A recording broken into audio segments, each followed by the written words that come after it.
Hello dear students, welcome to my channel. आज हम करेंगे आंकलन कार्यपत्रक 3 कक्षा 6 के विद्यार्थियों के लिए। बच्चों, ये हमने गद्यांश जो था पहले भी पढ़ा हुआ है, तो आज उसका हम असेसमेंट करेंगे।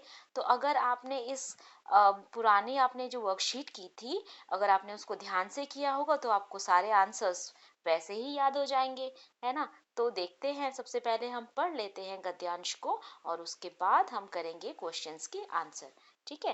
तो ये है गद्यांश आपका। शिमला के काफल भी बहुत याद आते हैं, खट्टे मीठे। ठीक है। कुछ एकदम लाल, कुछ गुलाबी, रस भरी कसमल, सोच कर ही मुंह में पानी भर आए।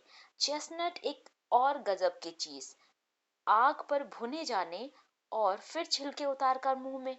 चने जोर गरम और अनारदारे का चूर्ण। हाँ, चने जोर गरम की पुड़िया तो जो तब थी वह अब भी नजर आती है, पुराने कागजों से बनी हुई। इस पुड़िया में निरा हाथ का कमाल है, नीचे से तिरछी लपेटते हुए ऊपर से इतनी चौड़ी कि चने आसानी से हथेली पर पहुंच जाएं।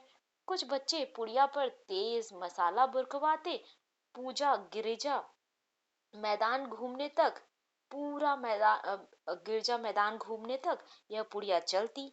एक एक चना पापड़ी मुंह में डालने और कदम उठाने में एक खास ही लय रफ्तार थी। छुटपन में हमने शिमला रिज पर बहुत मजे किए।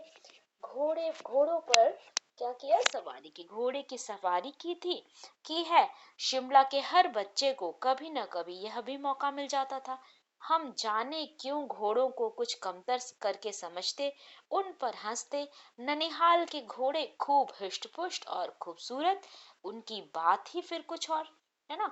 तो अब करते हैं क्वेश्चन के आंसर्स। ठीक है। ये हम गद्यांश पहले भी पढ़ चुके हैं, तो आपको अब याद आ गया होगा, है ना। लेखिका ने अपने शिमला के अनुभव को इसमें व्यक्त किया है।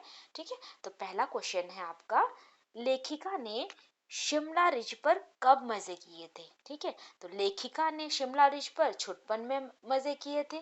सेकंड क्वेश्चन है, हष्ट पुष्ट खूबसूरत घोड़े कहाँ के होते हैं। तो ये है लेखिका के ननिहाल के घोड़े। ठीक है। प्रश्न 3 है, कहाँ के काफल बहुत याद आते हैं। तो उनको ऐसा साफ व्यक्त होता है कि शिमला के काफल उनको याद आते हैं, क्योंकि शिमला के बारे में बात हो रही गद्यांश में, है ना। फोर्थ क्वेश्चन है आपका, चना जोर गरम की पुड़िया किससे बनाई जाती थी। किससे बनाई जाती है चना जोर गरम की पुड़िया, पुराने कागजों से बनाई जाती थी। ठीक है। ठंडा शब्द का विलोम शब्द क्या होगा। इसका विलोम शब्द है गरम। खूबसूरत शब्द का अर्थ क्या होगा। ये तो बहुत ही आसान है बच्चों, आपको पता ही होगा, सुंदर, है ना। इसमें से संज्ञा शब्द कौन सा होगा। ठीक है। संज्ञा क्या होता है, किसी का नाम। ठीक है। तो बीमार, सुखी, देहांत, ये तो किसी का नाम नहीं है। ठीक है। लेकिन अनार दाना तो नाम है ना। खाने की चीज होती है। अनार को सुखाकर जो दाने बनाए जाते हैं और उसमें चाट मसाला डाल के उसे क्या बनाया जाता है, अनार दाना। ठीक है। तो ये हो जाएगा संज्ञा आपका, जिसे आप इंग्लिश में नाउन कहते हो। ठीक है। राइट। उसके बाद है आपका क्वेश्चन नंबर 8। क्वेश्चन नंबर 8 है, इनमें से सर्वनाम शब्द कौन सा होगा। ठीक है। इसमें से आपको सर्वनाम शब्द छांटना है। तो आप सर्वनाम क्या होता है, जो संज्ञा की जगह में जो जो जो नाम आता है उसे बोलते हैं सर्वनाम। ठीक है। तो समुद्र तो क्या है, समुद्र सर्वनाम है। सर्वनाम है नहीं है, क्योंकि समुद्र तो नाम है, संज्ञा है। पर्वत भी संज्ञा है, झरना भी संज्ञा है। तो वह अगर हम बोलेंगे तो वो हो जाएगा सर्वनाम। तो इसका राइट आंसर होगा वह।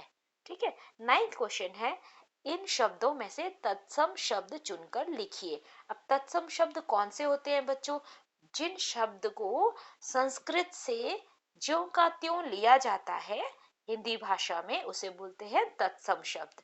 ठीक है। तो मजे, मजे क्या है, एक उर्दू का शब्द है। ठीक है।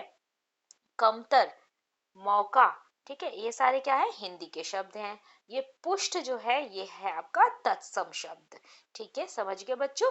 10th क्वेश्चन है, जल और नीर शब्द किस शब्द का पर्यायवाची है। बहुत ही आसान क्वेश्चन है ना। तो आपने पहले भी किया हुआ है। जल किसको बोला जाता है, पानी को बोला जाता है। तो पानी आपका ऑप्शन में लिखा हुआ है पानी, तो आप लिखोगे पानी। ठीक है। पशु तो नहीं होता है, हवा भी नहीं होता, आदमी भी नहीं होता है, तो ये आंसर हो जाएगा आपका पानी, राइट। आई होप आपको वर्कशीट अच्छी लगी होगी और सब कुछ समझ में आ गया होगा बच्चों। अगर आपको मेरे पढ़ाने का तरीका अच्छा लगा तो आप इसे लाइक कीजिए, शेयर कीजिए और सब्सक्राइब कीजिए मेरे चैनल को। Thank you very much. See you in the next video.